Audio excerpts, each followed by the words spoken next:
ঝালকাঠি ২ আসনের একটি গুরুত্বপূর্ণ অংশ নলছিটি উপজেলা। নলছিটি উপজেলায় ১০টি ইউনিয়ন ও একটি পৌরসভা নিয়ে নির্বাচনী মাঠ।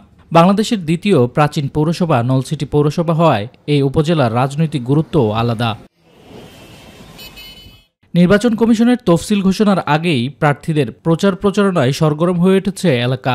সকাল থেকে রাত পর্যন্ত প্রার্থীরা ব্যস্ত গণসংযোগে। কেউ মসজিদ মন্দিরে শুভেচ্ছা বিনিময় করছেন, কেউ বা স্থানীয় হাটবাজারে পথসভায় অংশ নিচ্ছেন। আমরা ভালো একজন প্রার্থীকে ভোট দেব, অবশ্য যে আমাদের দেশের উন্নয়ন কাজ করবে, দেশের মানুষের স্বার্থে যে বিভিন্ন ধরনের কাজ, ভালো উন্নয়নমূলক কাজ করবে, আমরা চাই দেশে দেখি। যারা রোড ঘাট, ব্রিজ, কালভার্ট, ব্যবসা বাণিজ্যের দিকে খেয়াল রাখবে তাকেই আমরা ভোট দেব। প্রার্থীরা ভোটারদের প্রতিশ্রুতি দিচ্ছেন উন্নয়ন, কর্মসংস্থান ও শিক্ষা খাতের অগ্রাধিকারের কথায়।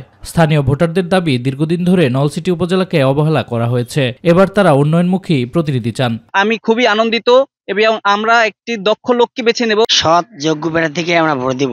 জনগণের কাজ করবে, জনগণের দিকে খেয়াল রাখবে, তাকেই আমরা ভোট দেব। নির্বাচন আসতে আছে, আমাদের দিকে যারা খেয়াল দেবে তাকেই আমরা ভোট দেব। আইন শৃঙ্খলা বাহিনী ও প্রশাসনের পক্ষ থেকে সর্বোচ্চ সতর্কতা নেওয়া হয়েছে বলে জানিয়েছে এই কর্মকর্তা। নির্বাচন পরিচালনার সাথে যারা সংশ্লিষ্ট থাকবে তাদেরকে যেন আমরা সুষ্ঠু, অবাধ ও নিরপেক্ষ নির্বাচন অনুষ্ঠানের জন্য আন্তরিকভাবে দায়িত্ব পালন করার ক্ষেত্রে তাদেরকে আমরা ট্রেনিং প্রদান করতে পারি, সেই বিষয়ে আমাদের একটি ট্রেনিং হয়েছে। আর ভোটার তালিকা প্রণয়ন সহ নির্বাচনের যে কাজগুলো সেগুলো চলমান রয়েছে। নির্বাচনের দিন যতই ঘনিয়ে আসছে ততই বাড়ছে উত্তেজনা ও প্রত্যাশা। ভোটাররা এখন আগ্রহ নিয়ে পর্যবেক্ষণ করছে কে হচ্ছেন তাদের আগামীর প্রতিনিধি। শামস তাবরিজ উচ্ছ্বাস, মাই টিভি নিউজ ডেস্ক।